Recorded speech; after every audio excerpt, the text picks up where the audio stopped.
lucky can one guy be? I kissed her and she kissed me. Like the fella once said, ain't that a kick in the head? The room was completely black. I hugged her and she hugged. Time for another It's like Your Business segment. Can you imagine this? A clerical filing error leads to a woman being frozen out of her trust fund. Let me tell you a little bit about the story. So we go to Fresno, California, where Leslie Rivas says that her late husband, Larry, always provided for the family. He died a couple of years ago. In fact, in 2016, he left her a trust fund, but the money in the account is frozen. She believes her account, which is managed by Don Vincenti, CFP, of Stifle, I think is what it's called, is inaccessible due to a clerical error. This would be just absolutely awful. I cannot imagine if that happened to me, how sad I would be, how irate, etc. I mean, I can think of a lot of adjectives to use. So Mary Bass, who is the daughter of Leslie Rivas, joins us to shed some light on this. So Mary, thanks for coming on the show. Good evening, Kate. Thank you so much for allowing me the opportunity to be a guest on America Tonight. I'm very grateful to you for your help with bringing this topic to light. All right, so that's a long time. I mean, for goodness sake, catch us up. What have you tried to do in those, 3 years that you've been dealing with this? Well, this just drags on and on. On August 10th, 2016, my late stepfather, Larry Revis, and my mother, Leslie Revis, went to their local Stifel stock brokerage branch in Fresno, California, and met with Don Vincenti, their CFP, and opened a joint account. Don Vincenti did not transfer the assets into the joint account, and unfortunately, my stepfather, Larry, who is very dear to us, passed away very shockingly and unexpectedly on November 26th, 2016. And since that time, Don Vincenti, CFP at Stifel Fresno, and his staff have continually told my mother, Leslie, that she is not allowed to access these securities or their income. She hasn't been allowed to touch a penny of it. And it's quite awful. It's quite an awful ordeal. And they will not follow in compliance. I can only imagine. So where do you go from here? And especially if this is some kind of a weird filing error. I mean, what is this? Just, it can't, in perpetuity, can't just sit there. I mean, there has to be something you can do. What are people telling you?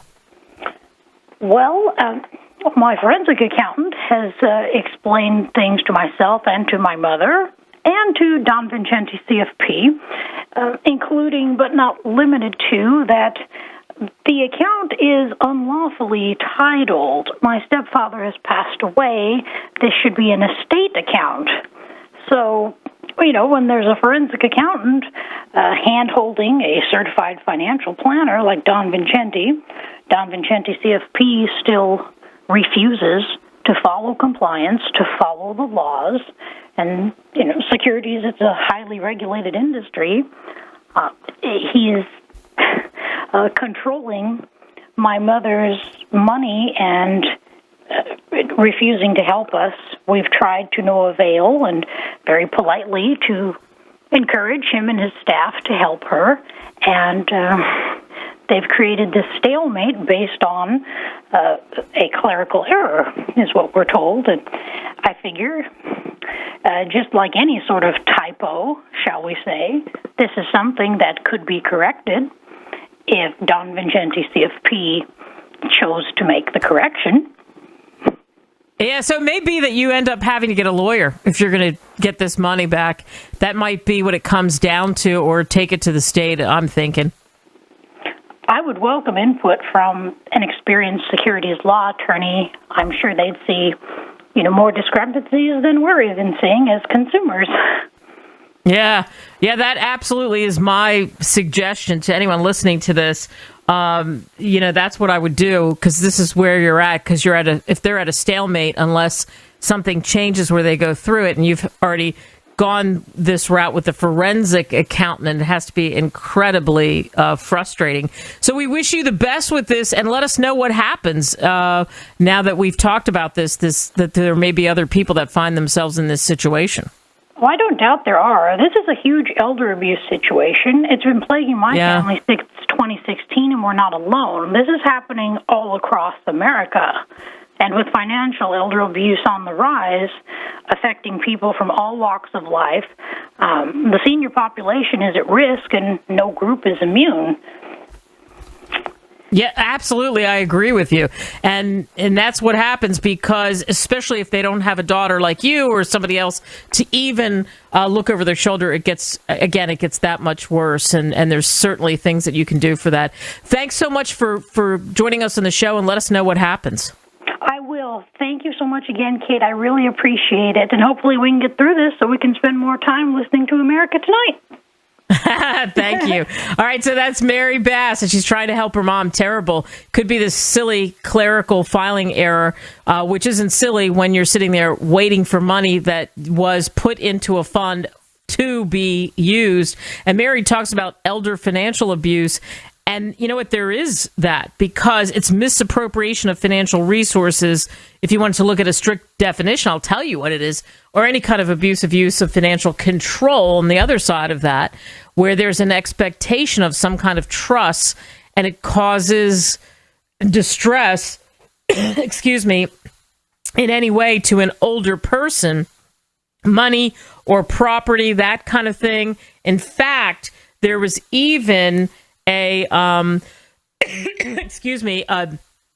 was even the Older Americans Act of 2006 that defines elder abuse or financial exploitation as the fraudulent or otherwise illegal or improper act of or process of an individual, including a caregiver or fiduciary, that uses the resources of an older individual for monetary or personal benefit. So we know that this can be brutal. There's scams, there's fraud that targets seniors.